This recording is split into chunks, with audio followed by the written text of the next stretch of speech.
नमस्कार, मैं हूं अंजलि और आप देख रहे हैं डीबीएस टीवी। तो चलिए शुरुआत करते हैं आज की प्रमुख खबर। इनका बाप हिंदू राष्ट्र नहीं बना पाएगा, इनका बाप संविधान नहीं बदल पाएगा। कि कुछ कुत्ते लोग, ये तुम्हारे बाप का देश नहीं है, ये देश मुसलमानों का है, ये देश ईसाइयों का है, ये देश सिखों का है, ये देश बौद्धों का है, ये देश जैनियों का है, ये देश दलितों का है, ये देश पिछड़ों का है। पूरे राष्ट्र को हिंदू बनाने की बात करते हो। एक गांव, एक ताल्लुक, एक तहसील, एक गली हिंदू बनाकर तुम्हारा बाप नहीं दिखा सकता।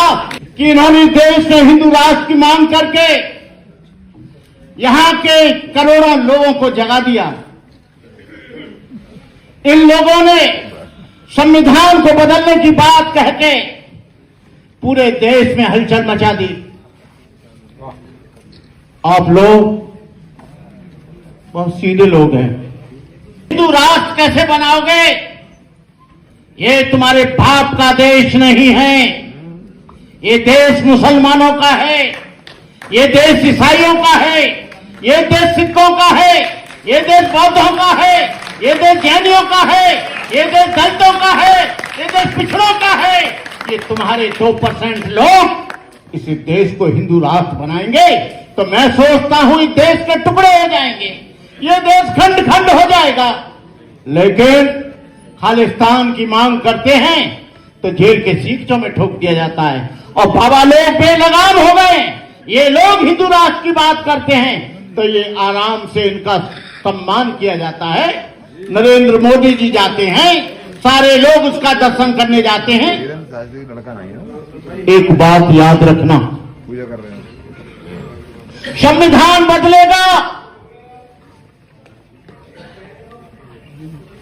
तो न आप जिंदा रहेंगे न हम जिंदा रहेंगे, न ईसाई जिंदा रहेगा न मुसलमान जिंदा रहेगा,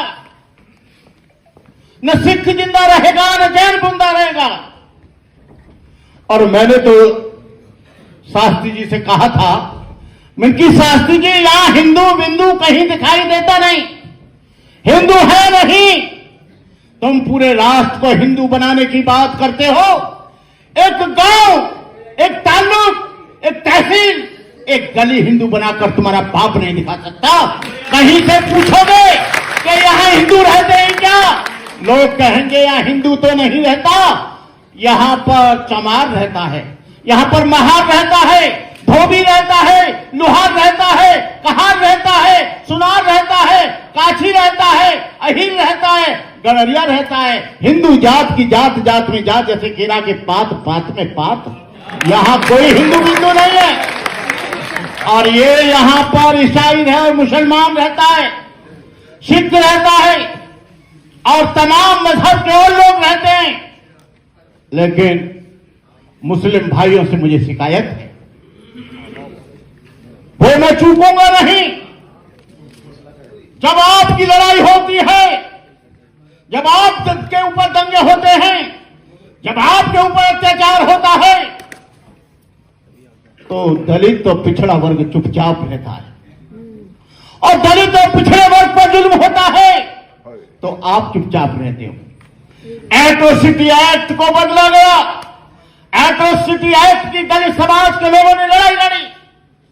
12 बच्चे, दलित बच्चे, वो भी जाटव बच्चे, चमार बच्चे कुर्बान हो गए।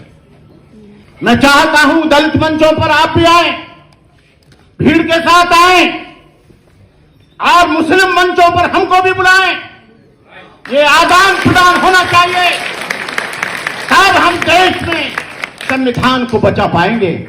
आपकी औकात नहीं है कि आप संविधान को बचा लें, हमारी भी औकात नहीं है कि संविधान को बचा लें, पिछड़े वर्ग की भी औकात नहीं है संविधान को बचा ले, सिखों की औकात भी नहीं है संविधान को बचा ले, ईसाइयों की औकात नहीं है संविधान को बचा ले।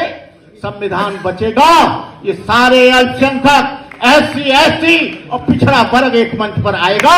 ये 3% रह जाएंगे। इनका बाप हिंदू राष्ट्र नहीं बना पाएगा, इनका बाप संविधान नहीं बदल पाएगा। तो मेरा आपसे गुजारिश है, मेरा आपसे निवेदन है, मेरा आपसे आग्रह है कि आप, ये वक्त आ गया है, हम सब लोग एक मंच पर आकर इस देश को, और सबसे बड़ी बात है, प्राचा साहब आप तो पढ़े लिखे आदमी हैं, वकील रजा साहब आपको बता दूं, न्यायपालिका उनकी है, कार्यपालिका उनकी है, विधायिका उनकी है, मीडिया उनका है। आरएसएस ने 100 बरस तक इंतजार करने के बाद पूरे देश पर काबिज हो गई और तुम लोग 85% लोग आज मेमोरेंडम देते हो, बड़ी बड़ी सभाएं करते हो। ये इसलिए करते हो कि कुछ कुत्ते लोग दलित लोगों में हैं, कुछ मुस्लिम लोगों में हैं, कुछ पिछड़े वर्ग के लोगों में हैं, जो अपने गले में विभिन्न पार्टियों का पट्टा बनाते हैं। यहां मुसलमान और पिछड़ा वर्ग और दलित वर्ग मिलकर एक पार्टी बनाए पॉलिटिकल, तभी देश में आप कुछ बदलाव ला सकते हो, अन्यथा आप देश में बदलाव नहीं ला सकते। संविधान बदलेगा तो तुम बदल जाओगे, संविधान बदलेगा तो मस्जिद नहीं रहेगी, संविधान बदलेगा तो चर्च नहीं रहेगा। मैंने नया संविधान पढ़ा है, नए संविधान को मैंने बड़ी गहराई से, उन्होंने बौद्धों को हिंदुओं में जोड़ लिया है, जैनों को हिंदुओं में जोड़ लिया है।